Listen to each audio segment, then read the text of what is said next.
Sarah McLaughlin. I'm here. I'm the owner of Pilates Performance in Ireland. And I have the great pleasure of having beside me the amazing, well-known Pilates elder, Mary Bowen. Mary, thank you for coming. Thank you for asking me. It's been a No delight. problem. Have you enjoyed it? Yeah, I think Ireland is great. Yeah.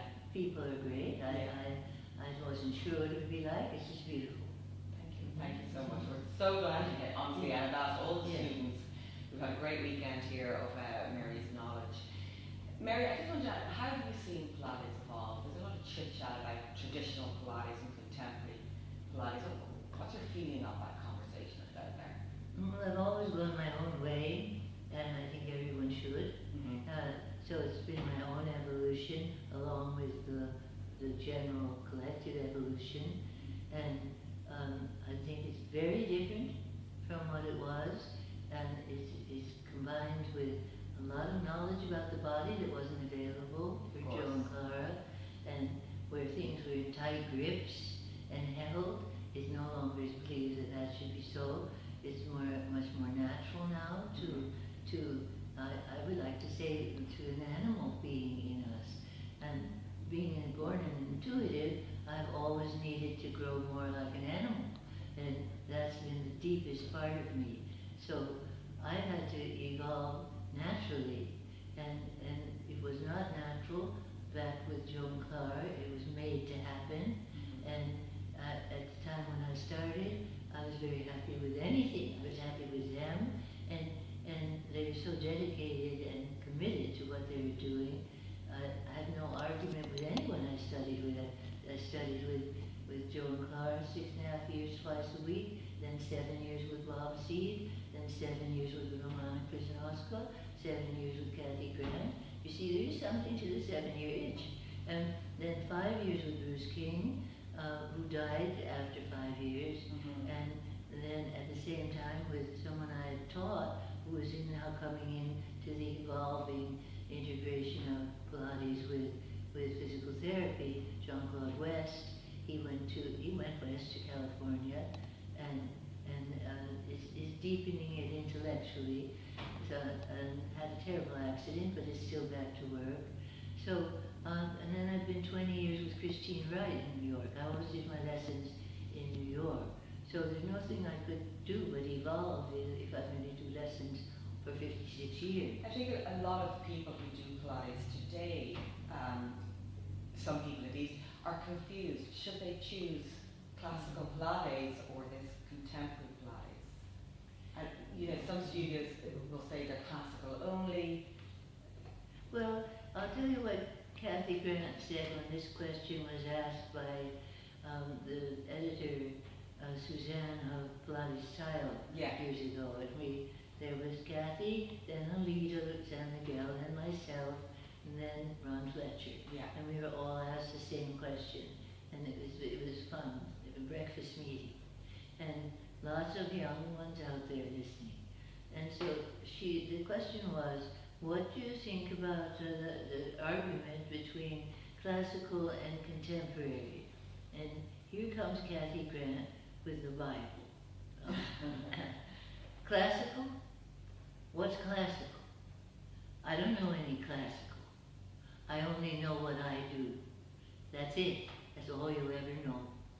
And so there is no better way. There will be your own way to learn it. Wherever you happen to be, there's no better way than where you are. You just start where it's most available to you. There's no right or wrong. There will be your natural way. There's many ways to do Pilates as there are people doing it. So to say that there's a better way is a money pitching thing.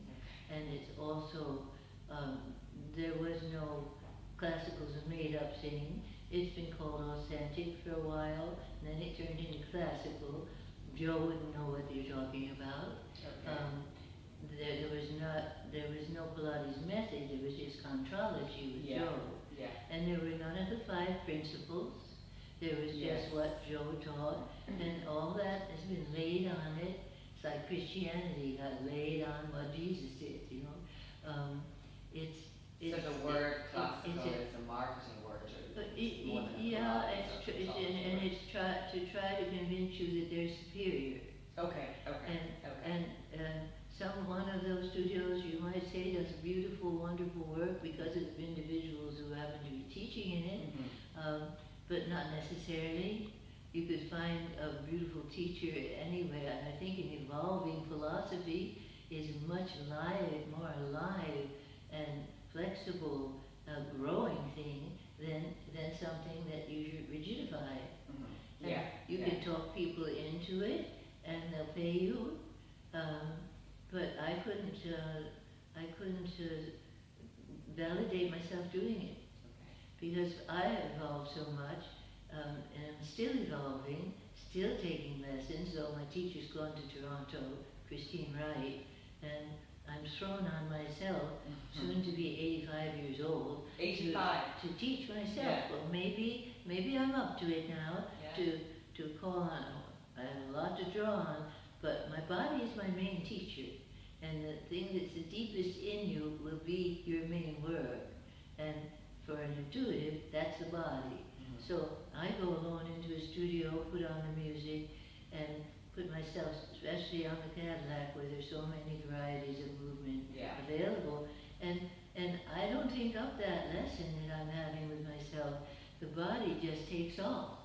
So Pilates has really paid off. I mean, you're saying you're about to turn 85 and you just stand so tall, you look amazing. So do you put a lot of that? Well, I live with the body daily, and you know, that's been a long journey. Even learning how to breathe as an intuitive is a long journey because you're in a race. Yes. And I literally said, I don't have time to breathe, and I believed it when I was young. So I had to unlock a lot and learn to release a lot. That takes years. There's no hurry up. And I'm just, now you join a program to teach Pilates and learn Pilates at the same time. Well, how in the world do you do that? That's what they do now. Well, is that a good teacher? Well, not at the beginning. They don't even know what it feels to themselves. It might turn into a good teacher. And I would tell you, one of the meetings we had at PMA early on when Pilates Method Alliance was just getting going, and Ron Fletcher was making fun of all these young teachers, and he just called it crap, and he was funny, but he would say that what they are learning sort of is crap.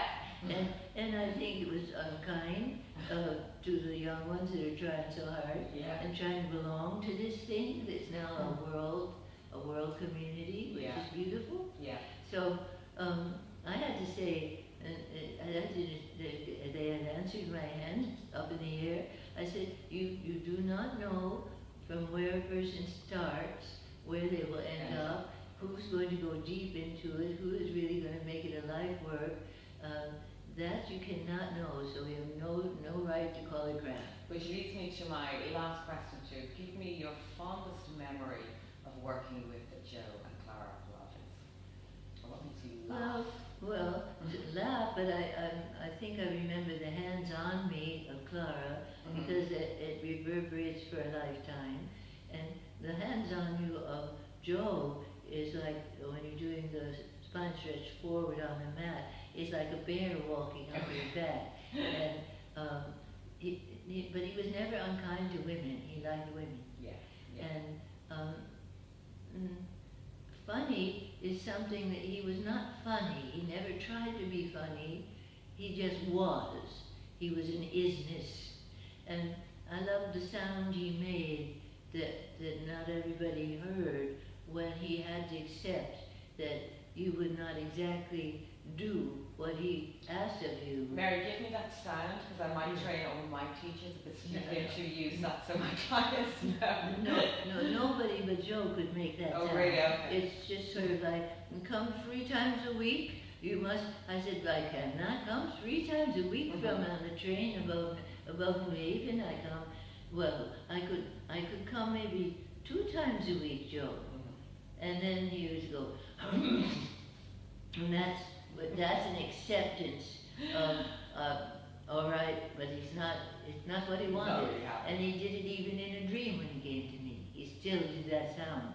When the first time I was given permission to teach by Romana, because my clients in psychoanalytic work wanted to learn what did you do on the machines I had outside the bathroom. And he came right into a dream when he knew I was going to teach. And he said, I want you to only do Pilates. And I explained to him how I could not only do Pilates, because I had 3 offices, three states a week. I was way involved in more than Pilates. But I said, Joe, I promise you, I will always do Pilates. And then he did, and that's again, and all right, that's how it has to be, you know. Well, But he was a wonderful character, and he was the most singularly focused man I ever met in my life. He just did this work, and that's his life. And Karen, he talked about very little else and did very little else. And that's why we all know each other now. well, I'm glad he grunted and groaned. You look amazing for all the years you've done Pilates. And I just want to say again, thank you so much for Well, I love you for asking. Here, Thank you. It's lovely to be here. Great. Thank you, Mary.